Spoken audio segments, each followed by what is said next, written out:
सभी को नमस्ते। तो दोस्तों, मेरा नाम जय कनार है और मैं हरसुद में रहता हूं। और अभी कुछ दिन तक मैं अतिथि शिक्षक था, यानी आज तक मैं अतिथि शिक्षक था, लेकिन अब अतिथि शिक्षक के पद पर नहीं हूं। कारण यह है दोस्तों कि एक तो अतिथि शिक्षक मध्य प्रदेश में शिक्षकों के नियमित शिक्षकों के विरुद्ध रखे जाते हैं, यानी जिस स्कूल में शिक्षक का पद खाली होता है वहां पर अतिथि शिक्षक को रखा जाता है, जिसका कोई अनुबंध नहीं होता है, जिसका कोई कॉन्ट्रैक्ट नहीं होता है, किसी भी प्रकार का कोई कॉन्ट्रैक्ट नहीं होता है। अतिथि शिक्षकों को केवल शैक्षणिक कार्यों के लिए रखा जाता है। लेकिन इसके बावजूद मुझे मेरे ही शहर हरसुद में एक वार्ड का बीएलओ बनाया गया। मैंने इसका विरोध किया कि मतलब बीएलओ, आप एक अतिथि शिक्षक को बीएलओ बना रहे हैं, जबकि अतिथि शिक्षक के लिए ये काम करना मुश्किल है दोस्तों, क्योंकि बीएलओ का जो काम होता है बहुत ही जिम्मेदारी वाला काम होता है, बहुत ही जवाबदारी वाला काम होता है। क्योंकि जो अभी एसआईआर चल रही है ना, उसमें एक बीएलओ को बहुत अच्छे से काम करना पड़ेगा। मैं मतलब जिम्मेदारी से भग नहीं रहा हूं, मैं भी बीएलओ का काम कर सकता हूं, लेकिन समस्या वही आती है, समानता की बात आती है।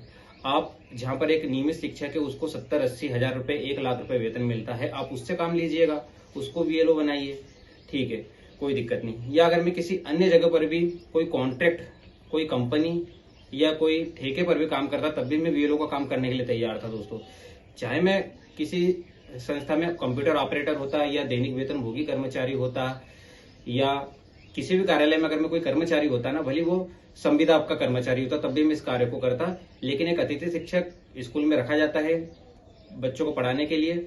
मैं गणित विषय पढ़ाता हूँ, मेरी स्कूल भी इंग्लिश मीडियम स्कूल थे, मैं बच्चों को नहीं पढ़ा पा रहा था। और बीएलओ का दबाव, बीएलओ का जो काम होता है बहुत ही जिम्मेदारी वाला काम होता है, और ये दबाव में नहीं झेल पा रहा था। और अतिथि शिक्षक का जो वेतन समय पर नहीं मिलता, इसके अतिथि शिक्षक के बाद में भी दोस्तों मैं कुछ ऑनलाइन का काम करता हूँ, ऑनलाइन का काम करके अपना घर काज चलाता हूँ। ऑनलाइन के काम के साथ साथ में मैं रात में मैंने विनर्स से कोर्स भी खरीदा है, शिक्षक भर्ती वर्ग 2 का। ये सारी चीजें मैं नहीं कर पा रहा था दोस्तों, क्योंकि अतिथि शिक्षक, क्योंकि जो बीएलओ का काम होता है उसमें आपको 24 घंटे अपडेट रहना पड़ता है, मतलब आपको हमेशा अपडेट देना पड़ता है, सारी चीजें करना पड़ता है। वो सारी चीजें मैं नहीं कर पा रहा था, और मैंने निवेदन किया, साहब के पास गया कि साहब मैं ये कार्य नहीं कर पाऊंगा, ये जिम्मेदारी वाला पद है, आप किसी जिम्मेदार व्यक्ति को दीजिए, या फिर मुझे किसी अन्य जगह पर कोई दूसरा काम देकर मुझसे आप बीएलओ का काम ले सकते हैं। लेकिन मेरी किसी ने कोई नहीं सुनी दोस्तों, इसीलिए मैंने अतिथि शिक्षक के पद से इस्तीफा दे दिया है, क्योंकि ये एक प्रकार का शोषण ही है। आप अतिथि शिक्षक जिसको समय पे वेतन भी नहीं मिलता है, उसकी पेमेंट भी कम होती है, और आप उससे मतलब ये सारा एक्स्ट्रा काम ले रहे हो, ये गलत है। इसीलिए गलत चीज का मैंने विरोध किया और मैंने अतिथि शिक्षक के पद को छोड़ा है। नमस्ते।